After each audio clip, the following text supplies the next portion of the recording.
नमस्कार दोस्तों, EP online study YouTube channel पर मैं नरेश यादव आपका हार्दिक स्वागत करता हूं।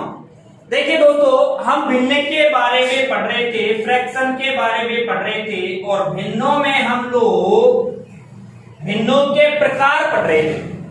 भिन्नों के प्रकार में भी हमने उचित भिन्न, अनुचित भिन्न, प्रायिक भिन्न, अप्रायिक भिन्न, जटिल भिन्न, निरंतर भिन्न और यौगिक भिन्न तक हम चर्चा कर चुके थे। अगली जो भिन्न आती है वो आती है आपकी मिश्रित भिन्न। क्या आती है दोस्तों? मिश्रित भिन्न आती है, मिक्सर फ्रैक्शन। तो मिश्रित भिन्न को पढ़ने से पहले एक सवाल लेता हूं, मैं एक क्वेश्चन लेता हूं और वो क्वेश्चन ये है हमारा कि निम्न में से एक उदाहरण है, निम्न में से कौन सी एक मिश्रित भिन्न नहीं है? मिश्रित भिन्न नहीं है, ये लिखिए। 3 होंगी, एक नहीं होगा। ऑप्शन लिखा मैंने 5 सही 11/13। क्या लिख दिया? पहला ऑप्शन 5 सही 11/13। फिर लिख दिया 11 सही 2/5। फिर लिख दिया 21 सही 11/15 और डी लिख दिया दोस्तों 3 सही 7/9। 7/9 नहीं, 7/5। ये यहां देखिए सवाल ने क्या पूछा था कि निम्न में से कौन सी एक मिश्रित भिन्न नहीं है, यानी एक मिश्रित भिन्न नहीं है, बाकी 3 मिश्रित भिन्न हैं। ऑप्शन देखने पे आपको ये सारी की सारी मिश्रित भिन्न ही लग रही हैं, जबकि ऐसा नहीं है। एक ऑप्शन ऐसा है, एक विकल्प ऐसा है जिसमें मिश्रित भिन्न नहीं है। तो वो कौन सा है उसके बारे में हम देखेंगे। यहां देखिए, ये 5 एक पूर्ण संख्या है, 11 पूर्ण संख्या, 21 पूर्ण संख्या और 3 पूर्ण संख्या। यहां तक किसी प्रकार की कोई दिक्कत है नहीं। यहां आपने देखा 11/13, ये 11/13 किसका उदाहरण है? उचित भिन्न का, क्योंकि यहां अंश कम है और हर ज्यादा है तो ये उचित भिन्न हो गई। ऐसे यहां अंश कम है, हर ज्यादा है तो ये भी क्या हो गई दोस्तों? उचित। ऐसे ही यहां 11/15 तो ये भी क्या हो गई? उचित। लेकिन यहां 7/5, 7 ज्यादा है, 5 कम है तो ये क्या हो गई? अनुचित। बोलो अलग हुई कि नहीं हुई? भाई 3 एक जैसी, एक अलग है, तो जो अलग होगी वही हमारा उत्तर होगा। 3 ऑप्शन हमारे एक जैसे मिल गए, जो चौथा ऑप्शन है वो हमारा अलग है, तो यही आपका क्या होगा? आंसर। यानी ये क्या है? आपकी मिश्रित भिन्न नहीं है। अर्थात अब यहां से जो मिश्रित भिन्न है उसकी परिभाषा क्या निकल के आई सामने कि एक पूर्ण संख्या और उचित भिन्न, किस किस का मिश्रण? एक पूर्ण संख्या और उचित भिन्न के मिश्रण को ही क्या कहते हैं? मिश्रित भिन्न कहते हैं। जैसे 5 सही 11/13, 11 सही 2/5, 21 सही 11/15, ये तो उचित हो गई क्योंकि इनमें एक पूर्ण संख्या है और एक उचित भिन्न। पूर्ण संख्या, उचित भिन्न, पूर्ण संख्या, उचित भिन्न। तो पूर्ण संख्या व उचित भिन्न के मिश्रण को क्या कहेंगे? मिश्रित भिन्न कहेंगे, जबकि ये पूर्ण संख्या और अनुचित भिन्न है तो ये मिश्रित भिन्न नहीं है। अब यहां से चीज निकल के सामने आ गई, तो इसके मिश्रित भिन्न के जो हम उदाहरण देखेंगे, इसके एग्जाम्पल, जैसे 2-3 तो मैंने बोर्ड पे लिख दिए।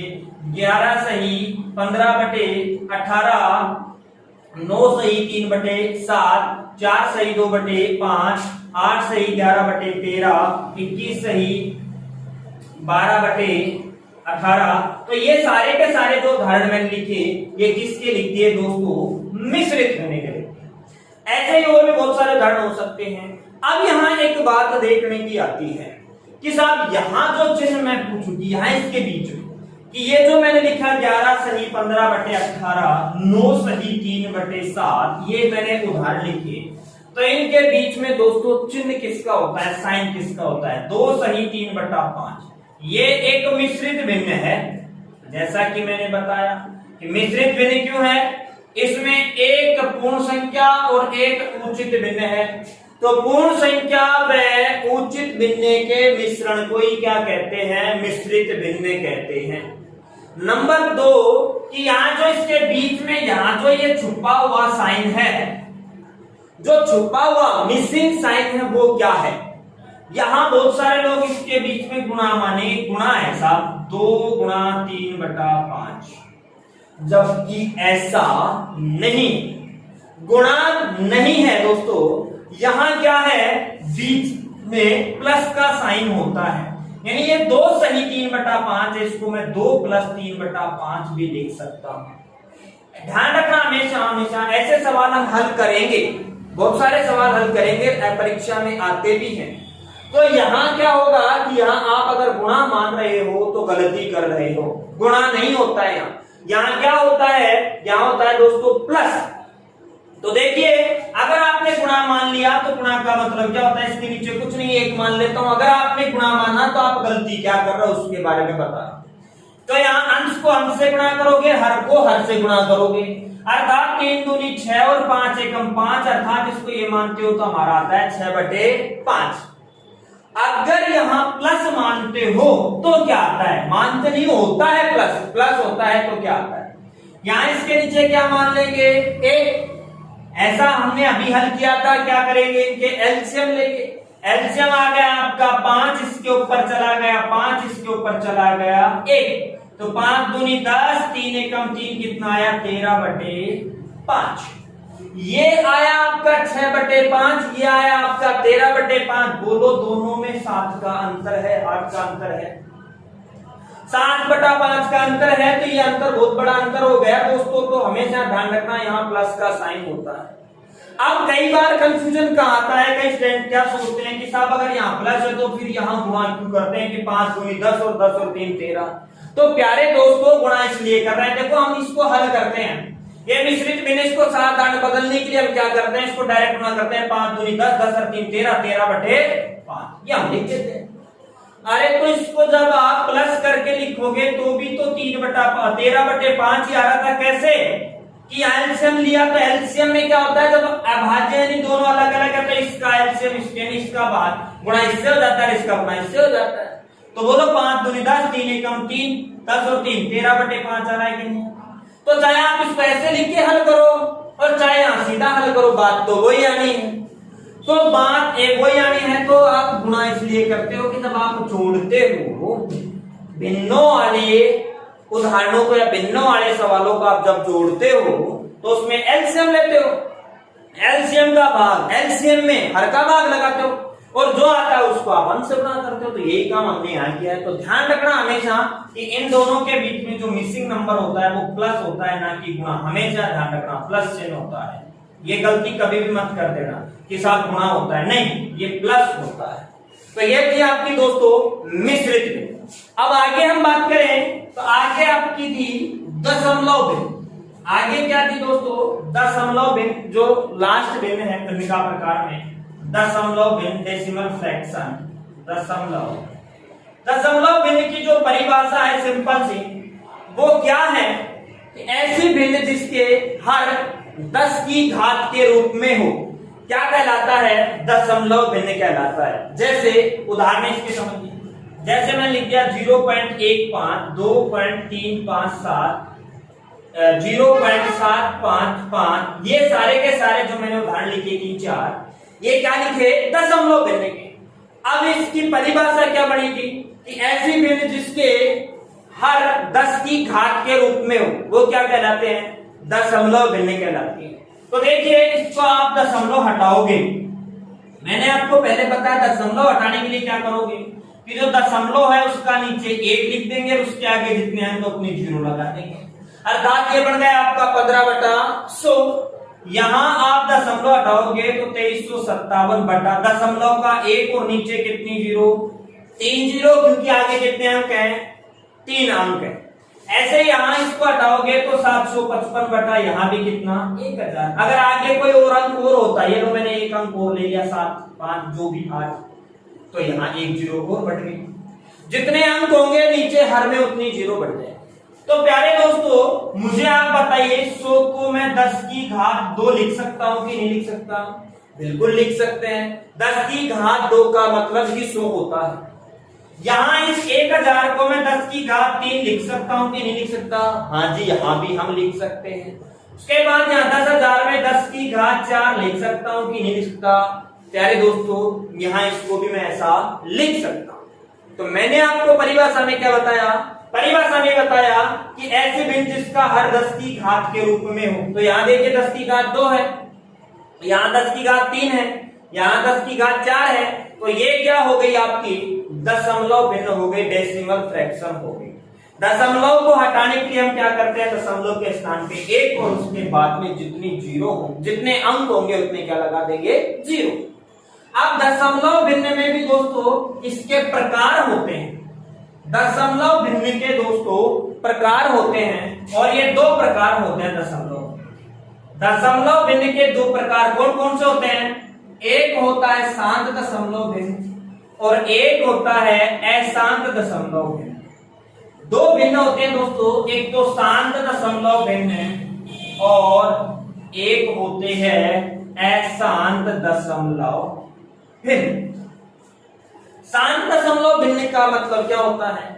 ऐसे भिन्न जिसमें एक निश्चित अंकों तक भाग जाए, क्या कहलाती है? शांत दशमलव भिन्न कहलाती है। जैसे मैंने भाग लगाया 2/5, यानी 2 में 5 का भाग लगाया, तो पहले 0 बार जा रहा है, मैंने बताया था आपको, नंबर सिस्टम पढ़ाया उस समय। फिर उसके बाद दशमलव, फिर उसके बाद 5 20, यानी 20 हो गए। 20 हो गए। अभी दशमलव भी देखिए हम कैसे लाते नहीं, ये इसी में था। इस 2 को हम 2.000 ऐसे कितनी बार लिख सकते हो आप? ये है इसका वास्तविक रूप। यानी गणित को हम दशमलव पद्धति पे पढ़ते हैं और ये है इसका वास्तविक रूप। तो हम हमारी मर्जी से गणित में कुछ भी काम नहीं करते हैं। तो दशमलव भी आया तो ये सवाल में था, लेकिन हमारी सुविधा के अनुसार हम इसको इतना ही लिख देते हैं, ये लोग। और फिर कहते हैं दशमलव लगा दिया, भाग टूट गया फलाना लिखना, जबकि भाग टूटता उठता नहीं है। तो यहां आपने देखा कि निश्चित अंकों तक भाग जा रहा है, इसके आगे भाग नहीं जा रहा। एक बार आप 0 लगा सकते हो, कोई फर्क नहीं पड़ेगा। आगे भाग इसमें नजारा पूरा चला गया। जैसे ऐसे इसके और उदाहरण, जैसे 0.125, 8.456, ये बहुत सारे उदाहरण इसके हो गए। इसका मतलब क्या हुआ कि शांत दशमलव भिन्न है। इसको साधारण भिन्न में बदलने के लिए क्या करते हैं? जो दशमलव उसके स्थान पे 1 और आगे जितने अंक नीचे उतने 0 लगा देते हैं। तो शांत दशमलव भिन्न में निश्चित अंकों तक भाग जाता है, आगे भाग नहीं जाता। जबकि अशांत दशमलव भिन्न में दोस्तों क्या होता है? दशमलव के बाद अनंत बार भाग जाता रहता है, यानी भाग पूरा नहीं होगा, हम भाग देते देते पूरा हो जाएगा। अर्थात 1/3 है, इसमें आपने भाग लगाया तो 0.333 ये लगातार चलेगा, कंटिन्यू चलेगा, ये पूरा नहीं होगा। जैसे वो उदाहरण मैंने लिया 0.456456456 ये लगातार चलता है। और ये जब लगातार चलता है, पूरा नहीं हो रहा है, तो ये क्या कहलाएगा? आपका अशांत दशमलव। अब अशांत में देखो ये लगातार बार बार आ रहा है, तो इसके स्थान पे 0.333 ये बार बार आ रहा है, इसके स्थान पे मैं इसको 0.3 का बार लिख सकता हूं। क्या लिख सकता हूं दोस्तों? 0.3 का बार। अब इसका मतलब क्या होता है कि ये जो 3 है ये बार बार आ रहा है, इस एक ही अंक की पुनरावृत्ति बार बार हो रही है। यहां मैंने आपसे पूछ लिया कि 3 कितने अंकों की पुनरावृत्ति हो रही है, तो बहुत सारे स्टूडेंट क्या बोल देते हैं कि साहब यहाँ 4 अंकों की पुनरावृत्ति हो रही है। अरे ऐसा नहीं है, यहाँ केवल एक ही अंक की पुनरावृत्ति हो रही है, और जो कितना है 3, और कितनी बार हो रही है? अनंत बार। 4 बार नहीं, अनंत बार हो रही है। अगर 4 बार ही होती तो वो शांत में होता है, शांत में नहीं आता। तो यहां से क्या निकल गया कि इसको मैं ये लिख सकता हूं। अर्थात इसको हम और भी इसको हम और भी लिख सकते हैं। क्या लिख सकते हैं? 0.3 के ऊपर यहां भी बिंदी लगा सकते हैं। इस बिंदी का मतलब भी इस 3 की पुनरावृत्ति हो रही है, 3 बार आ रहा है। ऐसे ही अगर मैं इसको लिखना चाहूंगा तो क्या लिखूंगा? इसको लिखूंगा जो दोस्तों 0.456 के ऊपर बार, यहां आप देखिए इसमें क्या रहा है 4 5 6 4 5 6 4 5 6 यही आ रहा है लगातार 4 5 6 4 5 6 4 5 6 अर्थात 3 अंकों की पुनरावृत्ति हो रही है और तीनों अंकों के ऊपर मैंने बार लगा दिया। इसका मतलब ये आप समझ गए होंगे कि यहाँ कितने अंकों की 3 अंकों की और वो यानी 6 के बाद क्या आएगा 4 4 के बाद 5 5 के बाद 6 फिर 6 के बाद ये ऐसे लगातार चलता रहेगा। या इसको भी मैं उसी प्रकार से क्या लिख सकता हूं 0.456 के ऊपर क्या लगा दी बिंदी लगा दी पॉइंट लगा दी। तो इसका मतलब भी क्या हो गया दोस्तों कि ये बार बार बार बार आ रहा है पुनरावृत्ति हो रही है। अब इसमें दोस्तों और आगे बढ़े यानी इसको मैं p बटा q के रूप में बदलना आपको सिखाऊंगा अगली टाइप में। अब देखिए इस अशांत दशमलव भिन्न में आगे बढ़े तो अशांत दशमलव भिन्न जो होती है दोस्तों वो आपकी 2 प्रकार की होती है और वो 2 प्रकार कौन कौन से होते हैं। देखिए शांत दशमलव भिन्न का कोई प्रकार नहीं होता है जबकि अशांत दशमलव भिन्न भी 2 प्रकार की होती है और वो 2 प्रकार कौन कौन से हैं। एक तो है दोस्तों आवर्ती और एक है अनावर्ती। एक तो क्या है आवर्ती और एक है दोस्तों अनावर्ती। अब आवर्ती में क्या होता है अनावर्ती में क्या होता है भाई ये दोनों ही अशांत दशमलव भिन्न के उदाहरण हैं तो फिर दोनों में फर्क क्या है। आवर्ती में जैसा मैंने अभी लिखा था कि 0.456 456 456 ये लिख दिया था मैंने। क्या यहां आप मुझे बता सकते हो कि अगला स्टेप क्या आएगा। हम सब बता सकते हैं कि अगला स्टेप भी हमारा 4 5 6 ही आएगा अर्थात 4 के बाद 5 आएगा 5 के बाद 6 आएगा फिर 4 आएगा फिर 5 आएगा फिर 6 आएगा। एक उदाहरण और लेते हैं मैंने लिया 0.132 132 132 यानी यहां भी हम बता सकते हैं 1 के बाद 3 आएगा 3 के बाद 2 आएगा फिर 2 के बाद 1 आएगा 1 के बाद फिर 3 आएगा यानी लगातार यही चीज चलेगी।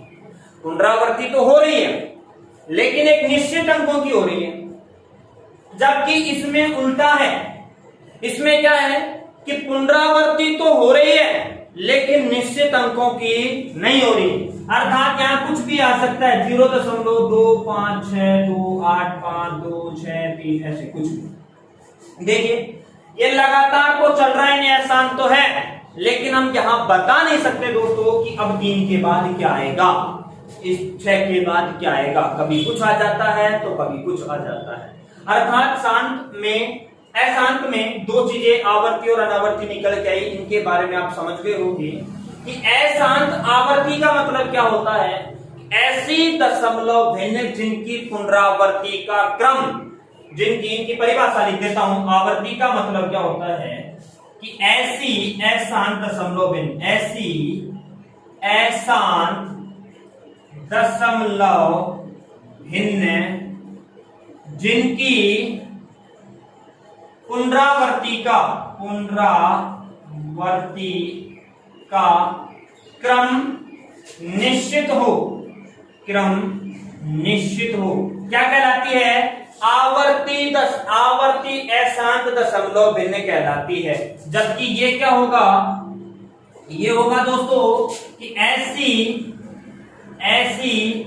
अशांत दशमलव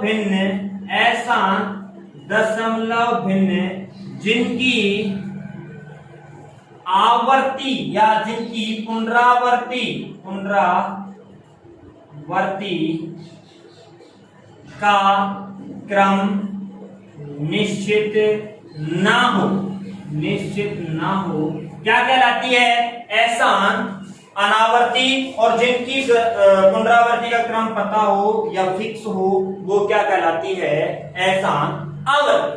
तो यहां तक की बात आपके समझ में आ गई होगी। अब देखिए यहां जो ये है इसको तो p बटा q के रूप में बदलना आसान है। कैसे कि जो दशमलव उसके स्थान पे आप नीचे 1 लिख दो जितने हैं उतनी 0 लगा दो लो सब बदला गया।